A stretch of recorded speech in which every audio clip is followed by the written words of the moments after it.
My name's Ruth Cohen. I work for Daisy, and I'm going to talk to you today about project management in the arts. It's not some mystery thing. It is basically making things work, making things happen. It's the process of translating an idea into reality, really, and making something happen that you want to happen rather than something else. And that's something that's really important, and I think we're going to talk a bit more about today, is the idea that as soon as you start having more than one person involved in something, there's lots of possibilities for things to go off in different directions. But you need to make sure that the project that you want to run meets what you want it to do. And so a lot of your work is about sort of containing it back to the original aim.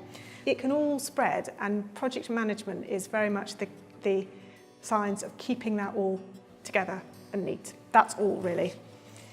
So there's obviously a load of processes involved. There's lots of steps you go through to make something happen. Okay, so I'm going to kind of whip through a kind of project process, and we're going to take a very simple project as an example.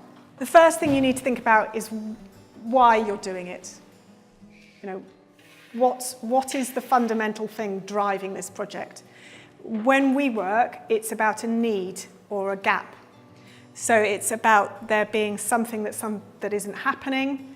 There is a group of young people who need something. So the project I'm going to talk about is an incredibly simple project for a group of 10 and 11-year-olds in a school, and their teacher comes to us and says they never do any 3D work. They never do any design around 3D. It's all flat, it's all drawing, they just have never made things in this 3D. And before they leave primary school, I really feel that they need some experience of that kind of work. Okay, so they want to do something about that.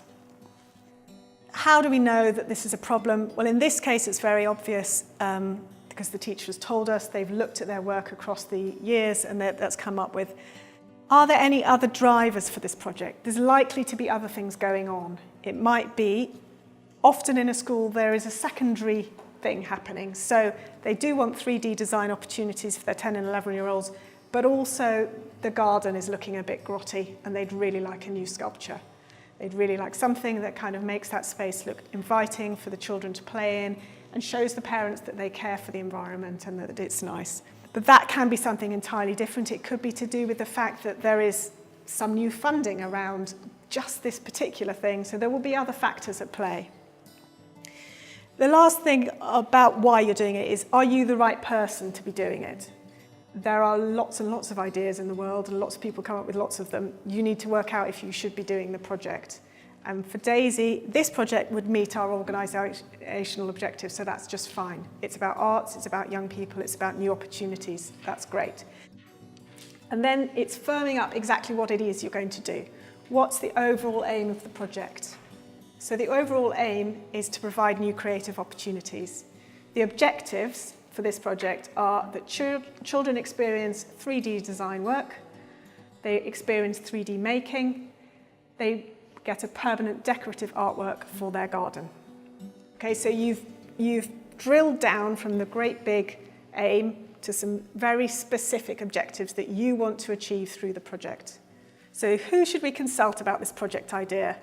Probably not very many people in this case. Speak to the school about what else they've done before. There might be some things they've tried and really haven't liked. You don't want to go down a mosaic route if they really think they're not going to go with a mosaic. They might have sort of problems around health and safety for something in the garden, some kind of freestanding sub-object. So speak to people before you go and do that sort of thing. Are there any partners already identified? Do we need to add any? In this case, your only real partner is the school, probably. It's quite discreet, isn't it? You've got the children in the school, you're going to work with them in the school. A partner really needs to be somebody that you do something beneficial for and they do something beneficial for you. It's a two-way relationship. What do we need to talk about? Who do we need to discuss things with before we start? So in this case, the school, definitely. The artist, we don't want to promise something to the school that turns out to be creatively impossible or horrible. You need to be getting somebody on board and having those conversations about what you're going to do first. We might want to try and get some money out of somebody. The school probably doesn't have enough to do something that we'd really like to achieve. So you go and talk to the Parents Association or something, see if you can get some people involved who'd be interested in putting some money in towards it. And then, how is the project actually going to look? What are you going to make? How are you going to make it? This is the sort of creative bit, often, where you can work out how you're going to meet your objectives, what you want to do. So in this case, if you think about having a group of 10 or 11-year-olds, an artist, and a brief around 3D design work, there's a huge number of things you could do. You could do all sorts of things. You're probably going to want to do some kind of design with them. You're probably going to do some kind of making, and there's got to be some kind of installation of the sculpture. But within that, there is a kind of multitude of possibilities.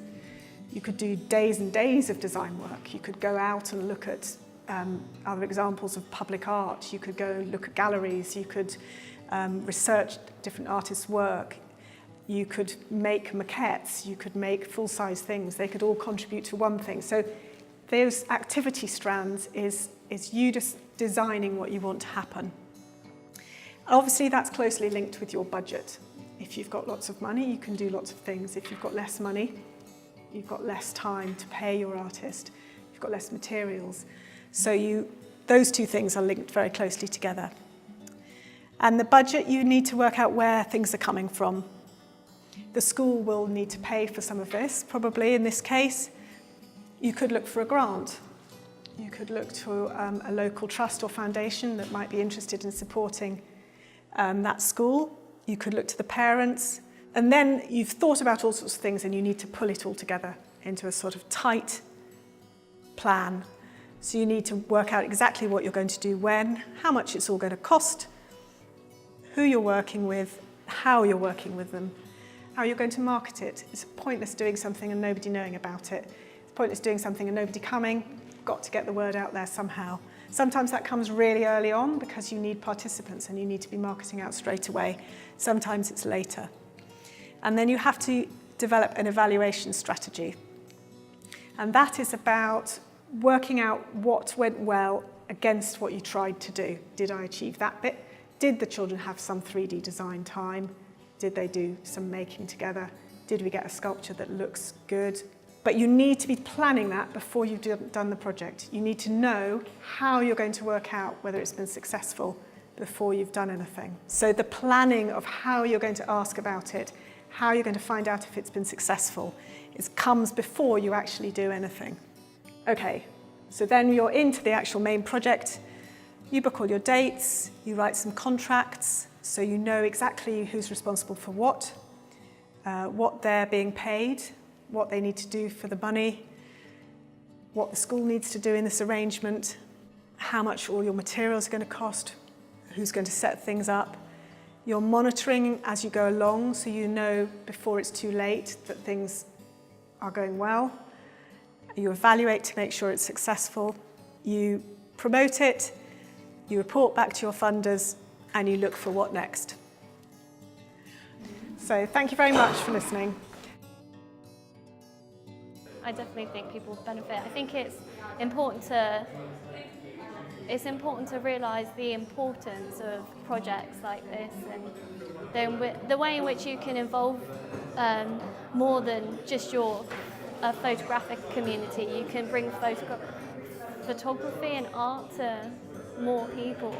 I think I was more interested in project management and getting some ideas for our free range end of year show, but it's really been an eye-opener, really helped me in my own ideas and developing my dissertation.